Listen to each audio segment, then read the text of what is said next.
भूतिया हवेली का रहस्य। एक छोटे से गांव में एक पुरानी हवेली खड़ी थी। लोग कहते थे कि रात को अजीब अजीब आवाजें आती थी। कई लोग जो हवेली के पास से गुजरे थे उन्होंने हवेली से भयानक चीखें और रोने की आवाजें सुनी थी। एक दिन गांव का एक युवा नामक अमित हवेली में रात बिताने का निर्णय करता है। उसने सोचा कि यह सब केवल गांव वालों की बेतुकी बातें हैं।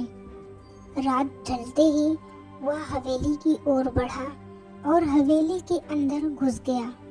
हवेली के अंदर अंधेरा था और हर कोना काला पड़ चुका था। जैसे ही अमित ने अंदर कदम रखा, हवेली की पुरानी लकड़ी की फर्श चरमराने लगी। वह धीरे धीरे हवेली के एक कमरे में गया जहाँ पर एक पुराना पलंग पड़ा था।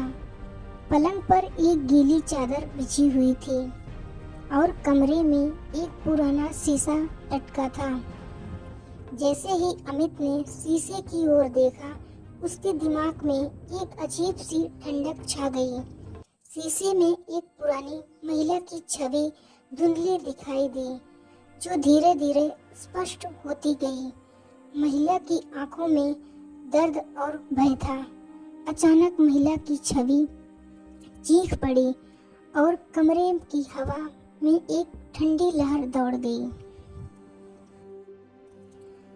अमित डर के मारे कांपने लगा और हवेली से बाहर भागने की कोशिश की, लेकिन हवेली का दरवाजा अचानक बंद हो गया। वह दरवाजे को धक्का देने लगा, लेकिन दरवाजा नहीं खुला। अचानक उसे महसूस हुआ कि हवेली के चारों ओर से सिसकियों की आवाजें आ रही हैं। अमित ने अंतिम प्रयास में एक खिड़की तोड़ी और बाहर कूद गया। सुबह होते ही गांव के लोग बाहर आए और हवेली का दौरा किया। हवेली के अंदर किसी प्रकार की महिला की छवि या कोई और सबूत नहीं मिला, लेकिन उस दिन के बाद अमित कभी भी हवेली की ओर नहीं गया और गांव वालों ने हवेली की ओर जाने का ख्याल भी छोड़ दिया।